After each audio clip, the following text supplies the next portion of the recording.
We're going to talk about reducing sales and marketing friction.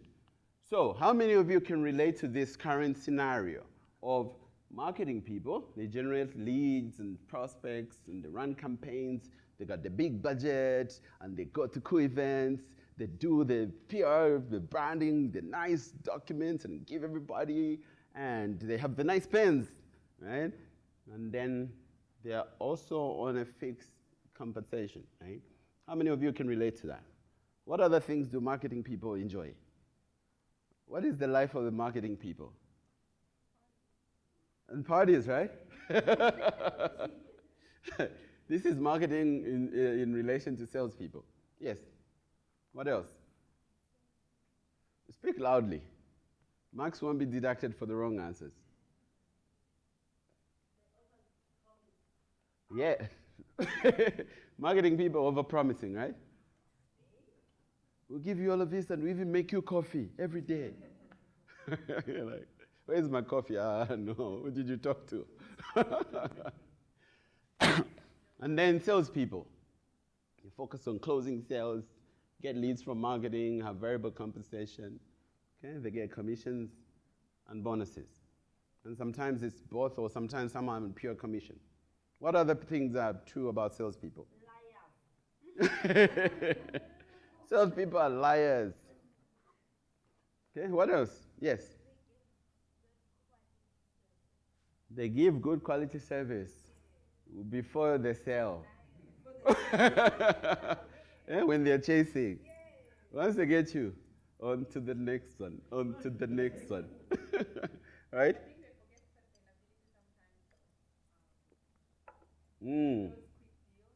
Yeah. So add on to that, they forget sustainability. Go on to the next deal, right? Cool, what else? They know very little about relationship management. Okay?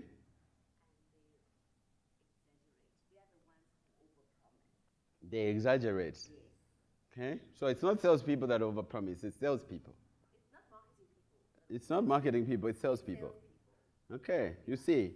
So that is the scenario, by the way, that salespeople and marketing people actually at loggerheads, right? They don't agree. And sometimes they actually don't like each other. Yeah. And they're in the same company, right? And right. There's a misunderstanding in a lot of companies where people tend to think if you're a marketer, you don't sell. Yeah. If you don't sell, you don't sell. Yes. Cool. So I'm going to add to today's session, I'll add a bonus, which is not documented here, but just for you who are here, okay, on how to grow your, to answer some of these questions around sales, some of the things to do there.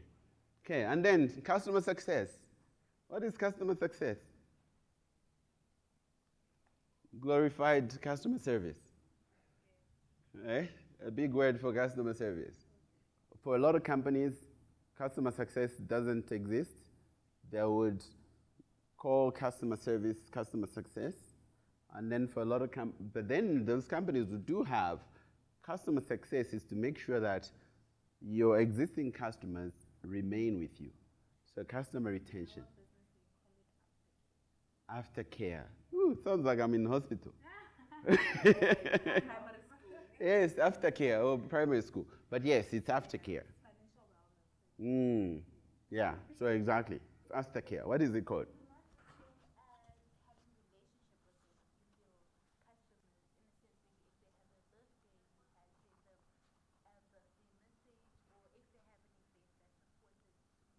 Yes. It's similar, yes. Yes, you're right. So today, you're right, I got a WhatsApp message from my financial planner. He says, hey, happy Freedom Day, da, da, da. Remember. Like, wait, was it happy or another? Right? Hey, happy birthday on your son's birthday. Remember, financial plan, so it's that, but it can be done slightly differently, slightly better, right? Okay? I get emails from my, for instance, like the dentist and all of that, and they give a lot of that, but it's almost like nobody's looking at that. I replied to one of those emails to say, hey, by the way, can you book me another appointment? and never got a reply, right? So maybe they are like what I've been to Blessing. Blessing is still waiting for my reply, right? So I've been horrible. Right. So, so that's what usually happens, like in the current scenario in a lot of companies. So, that the issue then is, before we get to the solution, what are some of the issues around that when you have, this is marketing, this is sales, and that's aftercare? What are the issues? What happens is that you are expecting one person to do all of that. And we all know that we all have preferences, right? If you hire one person that you're going to do marketing, you're going to do sales, and you're going to do account management or customer success or aftercare, they'll do what they love. They'll do what they love. If they just love chasing like new deals, that's what they'll keep doing.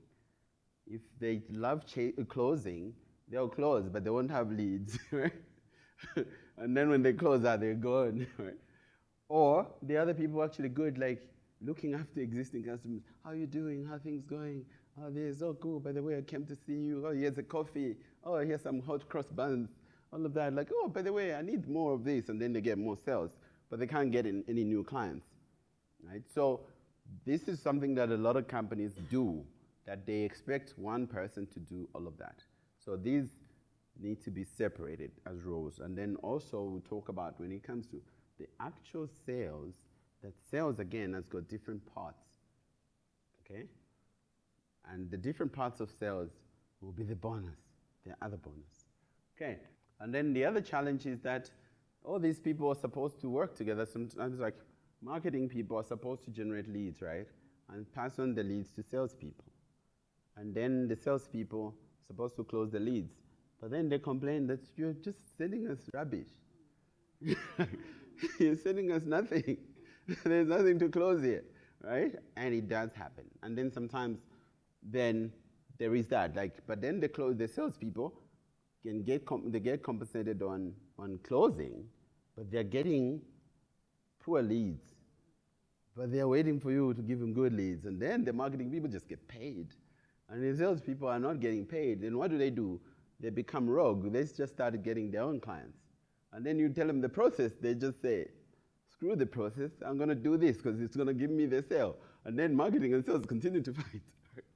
Like, marketing, no, you don't understand how people are buying. No, our sales process is do this, do that. Like, have you ever sold anything? Let me do my job. So you find that in certain companies, you have salespeople who are just like, they're little generals. They run their own stuff, where the boss says, we don't like what he does, but he brings in the sales, right? But because of that, like where it's misaligned. And then sometimes in some companies, the salespeople then get lots of money, lots of bonuses, lots of that, where it's like, oh, cool. Then they continue doing what they're doing and still misaligned with marketing.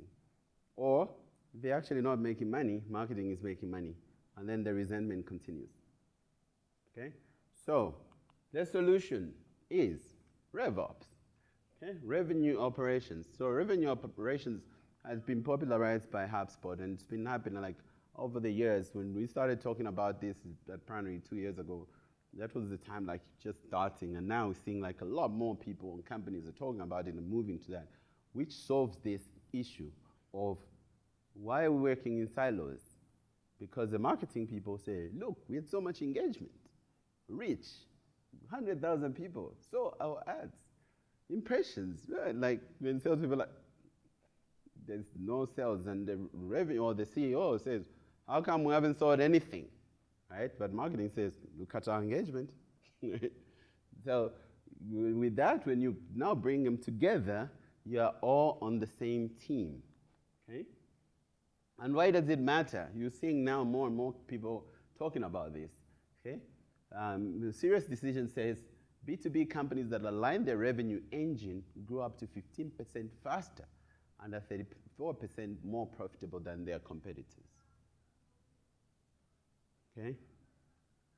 And then Forrester research says companies that align their sales, marketing, and customer success teams experience 24% faster 3-year revenue growth and 27% faster 3-year profit growth. So you can have two companies doing the same things, but the other one has got people working in silos, and another one has got people working together.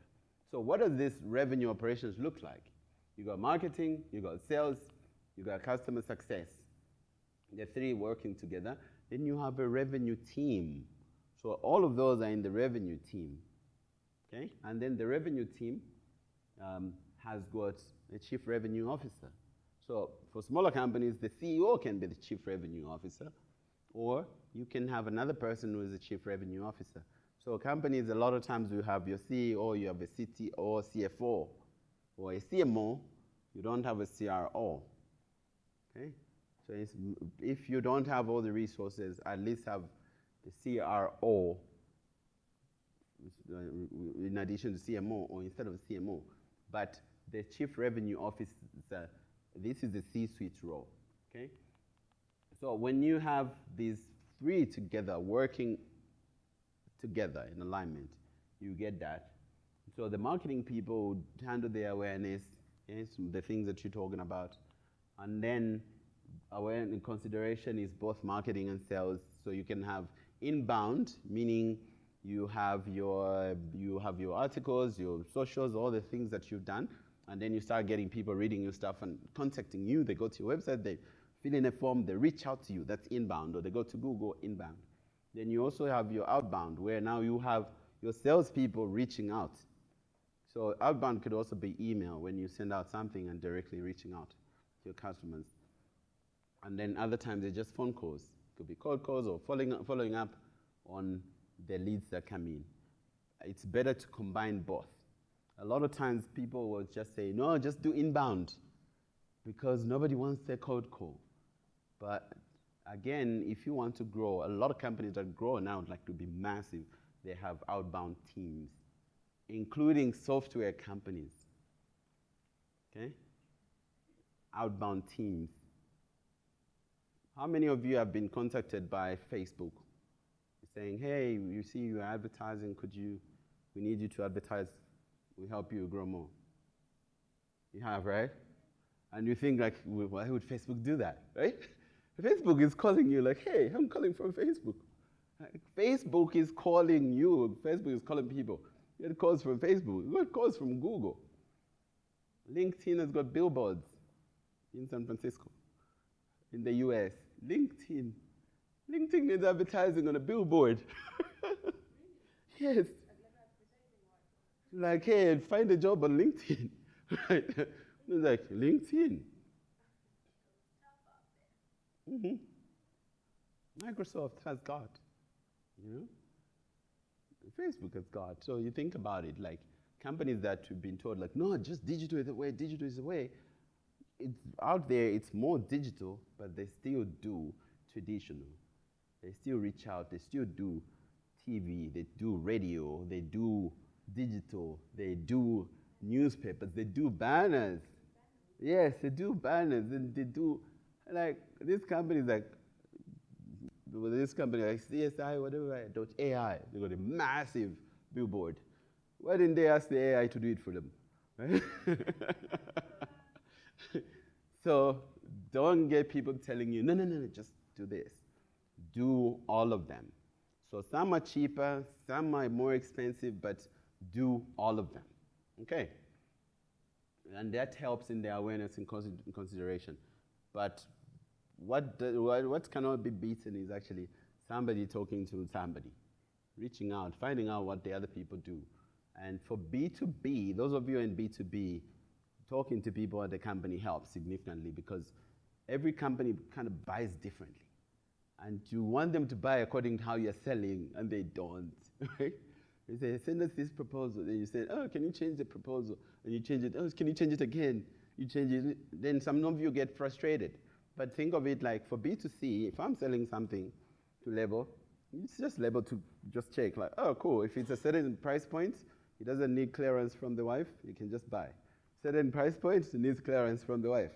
There now, he's to sell to the partner, like, hey, we need to buy this. Like, but look, but how about this, how about that? So only one person to sell to, right? And same thing, the kids, when they come to us, I found this, I want to buy this for Roblox, I want to buy this, I want to do this. They're selling to, they choose. Who is the easier target, mommy or daddy? For certain things, daddy, certain things, mommy. Those people understand psychology. And then mommy sometimes needs to sell to daddy, or daddy sometimes needs to sell to mommy, sometimes. But that's the sales cycle, done. But for B2B, when you're talking to one person, they need to talk to the other person, and then they need to sell in the company. And one guy says, no, I'm not seeing the numbers. Then that person who's selling you internally has to come back, say, can you add this? Then you feel like they're ridiculous, like you're just asking for more things. But they need to sell internally. And so make it easier for the salespeople internally to sell you. Because by the time it goes, like, they need to sell to the CFO, to the CEO, to this, to the head, to this. And then finally it gets to the CFO, the CFO, no, I'm not seeing. The need goes back to you. And then for you, you stop responding. These big companies, they don't want to support us. It's not support. It's not about support. Solve their problem, they'll give you money. Okay? And then sales, that's where the conversion happens. And then the customer success is where you have now your upsells, your referrals, your increasing the lifetime value. Okay, so now on the sales bit, coming to that bonus point, sales, so it shouldn't be like one person handling everything. Okay, so you can have your SDRs, your sales development reps. These are the people who reach out to do the initial, what is that? The initial what? Louder. The initial qualification. Because I don't want to send somebody up to Sheila if they're not the right person, right? The initial vetting. Like, oh, I got an inquiry, I need to call back. Like, hey, and we're selling these things that cost 100,000 Rand, for instance. And then every inquiry that comes in, you send them over to Label. And Label calls like, yeah, you know, it's just an inquiry. I wanted to know, my budget is 250 Rand. Like, no. So in the end, then Label just starts ignoring all the inquiries that come. But what you do, you have your SDR who has that initial meeting. Sales development rep has that initial meeting to qualify you. And then once you're qualified, can pass you on to somebody else. And then that person now can close you. So separating the qualifiers and the closers. A lot of businesses, you have one person to do both. And a lot of times, it's not one person who's good at both. Okay, so that's the bonus point. It's rarely one person who's good at just prospecting and closing. There are some people you know them, right? Very good with prospecting. Here's my prospect list. Have you closed anything? Nah, 0. And the other people, they close. Like, here's your prospect. Ah, no, I'll find another one. He just closed one, that was it. So what you do, you work according to strengths, you give them the leads, and then they just call to close. Call to close. And then also when they close, they're not good at, what's that? Customer success, looking after them. Like, hey, how are you doing today? Hey, have you managed to log in? Because if the customer doesn't manage to log in, what happens? Yeah, I've spent a lot of money. Now I'm confused. I get to this thing, I'm not seeing how it works.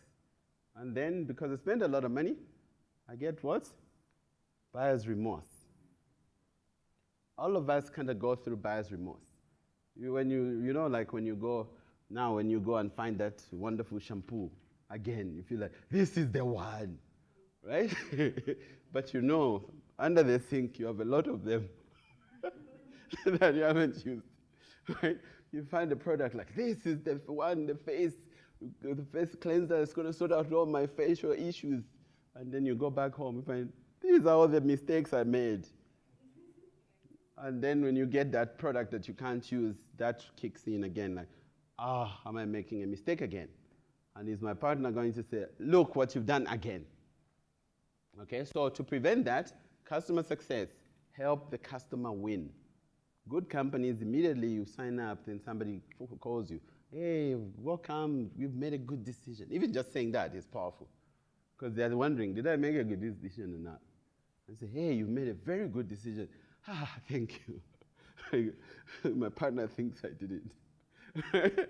And then, did you manage? Let me help you to do this. And they help you with that. And then you log in, you do things, and then you manage to get in, and then you win. So you have programs like Photoshop, where when you got into Photoshop, how many of you have tried Photoshop and just failed completely? Because you're just faced with that blank screen. And people tell you they do great things with Photoshop. Same. I worked in IT and all of that, and worked in Photoshop. I don't know how to use it. And then how many of you just love the Instagram and Snapchat filters? Because you can just click, hashtag winning. That's what it is. Products that are easy to use make customers feel good about themselves. So same thing, if your product is not easy to use, just guide people. And then repeat yourselves. Because you think that because you've worked with your product, people should understand it. But you know, when you travel, for instance, when you travel, you check in counter, oh, welcome, Mr. Kumalo, and Mrs. Kumalo, welcome. You're booked with us for 3 days. And so this is your room number. Your room is 3072 on the 3rd floor. You go to the left and this and that and that. Breakfast is served between 6 a.m. and 10 a.m. And then what's the next question you ask? What time is breakfast? Because it's a lot of info and a lot of things. And then we do that, but when our customers do that, like, oh my gosh, isn't it in the manual? So don't lose patience with your customers. Just repeat, repeat, repeat. Okay. All right, checkpoint. Which of these points, places do you feel you might need to do some work in your business? Just quickly, here. Where do you feel you might need? Just chat to somebody next to you and check. That's one company there, but just which place do you feel you could do something? Which one should you focus on if you're alone? If you can't do everything, but you can only do one thing? Of this? Louder? Absolutely. Sales. Make money. Okay? Because when you sell, you can afford another person. And a lot of businesses, by the way, when they ask me to consult, like, oh, help us to doing this, we're struggling to do this, and we do their diagnosis, the first thing we find a lot of times is just lack of sales. You got a good product, but you're not selling it. A lot of times you're just not selling. Just but people know, I sent them an email last month. It's a bit much. I called them 2 weeks ago. You don't stop marketing. Something that we found, like those of you who attended the session where Lelemba, the finance one. So my wife is an investor, so she receives like a lot of pitches, but also when we make the investments, then people got money, and then they get afraid to spend it on marketing. They actually get scared. Like, oh, I've always been running campaigns that are 5,000 rand. Now 50,000. Yo. Now 100,000. But you see that conversions, for instance, like, you say like your conversion is 1%. Okay? You spend 1,000 rand, then you get 10 people. Right? And then now you want to go to 100 people. How much do you need to spend now? And then if you want to sign up 1,000 people, how much do you need to spend now? Right? But I know all of us are going to have like a ceiling in our heads, like, ooh, I want 100 people, but no, I can't spend it, 100. So you need to continue spending on marketing, but also looking at your data, you start to see which marketing works best for you. Because certain things like our digital is not working, maybe our flyers are working, or the flyers are actually not working. We just need telemarketing team, or telemarketing is not working, it's SMS, or SMS is not working, it's high-end magazines, or whatever, or radio, or whatever. So over time, you need to see where your money is going and what's working, and then you can just see and be like Bentley in the end, like, we only advertise in these magazines. And then also only advertise by calling our existing customers and asking them to ask their friends and do a test drive, stuff like that. And then spend their whole day with rich people just driving Bentleys. And you won't believe actually how it worked out that 4 years ago, my wife got invited to an event, and it was a Jaguar experience. And then they drove into Jaguars, drove a few Jaguars and all of that, and that was 4 years. And then 2 years ago, we needed to change our car. And then I'm saying, I think we need another Q3. And I'm like, how about a Jaguar? I'm like, okay, let's go and see. And he said, oh my gosh, the Jaguar is good. Then we got the Jaguar. But that was like 4 years, actually 4 years later, that because of that experience. But how much did Jaguar spend to let people drive Jaguars for the whole day? You know what I mean? But that, it stays in your head. And then once you're a Jaguar customer, then they ask you to go to Killarney and then just speed around in the Jaguars, and you're like, oh my gosh. Then afterwards, you tell everybody about the Jaguar. You know what I mean? Braking, the way it brakes. Ooh, you should. Ooh, by the way, if you think it's going to stop here, it will stop here. So in closing, I'd like just to say that for a lot of times we complicate all of this. It's complicated, but a lot of times at the base of it, we're just afraid. People say I'm a perfectionist. Are you a perfectionist or are you just afraid? Because if you're a perfectionist, you'd put your work out there and get feedback and perfect it. But you're afraid of getting feedback. Right? Same thing, are you afraid of just what people would say? But if their opinion pays your bills, then it should matter. What people say, you can take that to the bank and pay your bond. It should be important. Other than that, no, just call. And then you'll be surprised. Numbers, statistics. If they say 20%, you don't know which 20%. But you call, this one says no, this one says maybe, this one he says yes, this one says, where did you get my number? And this one says, hey, cool, wow, oh my gosh, thank you. And you won't know, but just go through that and don't take it personally. Just know that it's part of the process. Okay? And then another tip would be, when people contact you to contact your business, call them within 5 minutes. Inquiry comes, make a phone call. 5 minutes, they actually love it. Oh, cool. And then they are warm because they are looking, and they'll convert much easier or trust you more. And then if you wait 1 hour, that's fine. But if you wait a day, if 2 days, they say, who are you again? What did you call me about? How many times have you reached out to people and they've forgotten who you were? Right? It's just, they made an inquiry. You go back and they don't remember you. So be in touch often and be in touch as soon as possible.